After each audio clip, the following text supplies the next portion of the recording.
एक वासिफ का एक शेर है, आप फरमाते हैं कि पल भर में ज़मीं बोस वो हो जाती है वासिफ, तामीर निकल जाती है जो अपनी बिना से, कि जो इमारत अपनी बुनियाद से हिल जाती है उस इमारत का खड़ा रहना फिर मुमकिन नहीं है।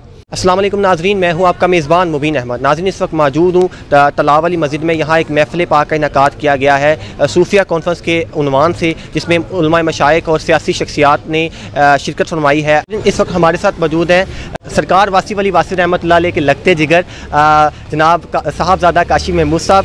सर, आपका बहुत शुक्रिया, आप तशरीफ़ लाए। जी बिस्मिल्लाह जी, बहुत शुक्रिया। सर मुझे ये बताइएगा कि वासिफ अली वासिफ रहमतुल्लाह अलैह फरमाते हैं, आम आदमी को जब अल्लाह मिल जाए तो उसकी कहानी शुरू हो जाती है, और ख़ास आदमी को अगर अल्लाह मिल जाए तो उसकी कहानी ख़त्म हो जाती है। इस बारे में क्या कहना चाहेंगे? ये सरकार ने एक जगह फरमाया कि देखो, दो बंदे अल्लाह की बारगाह में पहुंच सकते हैं। एक जो बहुत मेहनत करता है, अमल ज़िंदगी में करता है, वो भी अल्लाह तक पहुंच जाता है, और एक वो जो जिसको अता होती है या दरवेशी जिसको मिलती है वो भी पहुंच जाता है। आपने कहा फ़र्क कैसे पता चलता है?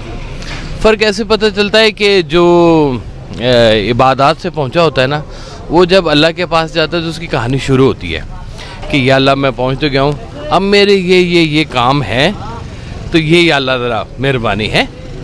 और जो दरवेश जब पहुंचता है ना, तो वो कहता है कि या अल्लाह मैं पहुंच गया हूँ, अब मेरे लिए क्या हुक्म है ये अब तूने बताना है, बस मेरा काम था यहाँ तक आना। तो दरवेश जब पहुंचता है ना, तो उसका सफ़र फिर वहाँ पे ख़त्म हो जाता है, फिर आगे अल्लाह जैसी ड्यूटी दे।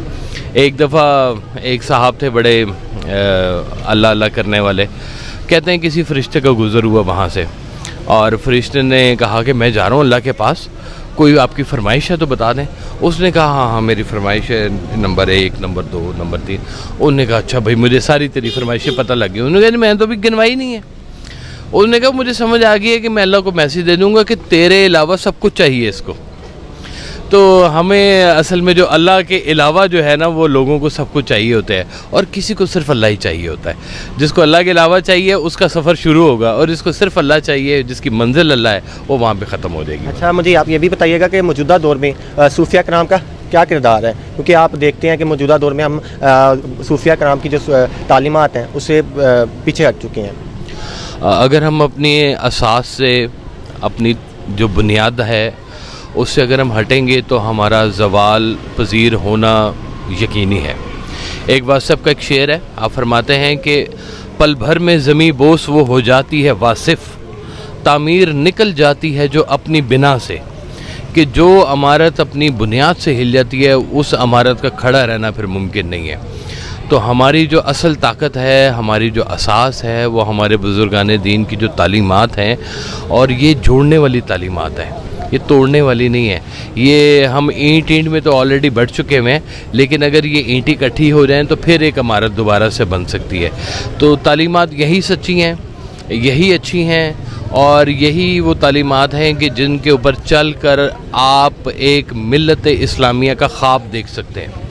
आप अगर उम्मत के इजमा की अगर बात करें तो वो यही तालीमात हैं कि जो बताती हैं कि आप इकट्ठे कैसे रहें, आप अल्लाह के रास्ते पे कैसे चलें, आप दुनिया में लोगों के लिए कैसे मनफ़ियत बख्श हो सकते हैं, आप अपने लिए अपनी आखिरत कैसे बेहतर कर सकते हैं। नाज़रीन, ये थे साहबजादा काशी महमूद साहब, जिन्होंने आज सूफिया कॉन्फ्रेंस में अपने दिमाग शेयर किया। आबिद कादरी साहब का भी शुक्रिया अदा करूँगा कि वो हर साल यहाँ पर महफिल से जाते हैं, और मुझे ये दूसरा साल है मैं यहाँ पे हाज़िरी दे रहा हूँ, और हमेशा से बहुत खुशी होती है। ये जो छोटे छोटे इवेंट्स हैं ना, ये बड़े ज़रूरी हैं। जैसे 5 वक्त नमाज के लिए अज़ान दी जाती है ना, हालांकि अज़ान ना भी दी जाए तो भी नमाज के लिए तो वक्त अगर मुकर्रर हो गया सबको चले जाना चाहिए, लेकिन अज़ान देना भी बहुत ज़रूरी है, और ये कोई अज़ान देता है। तो आबिद कादरी साहब उनमें से एक हैं कि जो अज़ानें देते रहते हैं और नेकी का काम करते हैं। अल्लाह उन्हें तौफीक दिए रखे जी। जज़ाकल्लाह सर, बहुत शुक्रिया जी।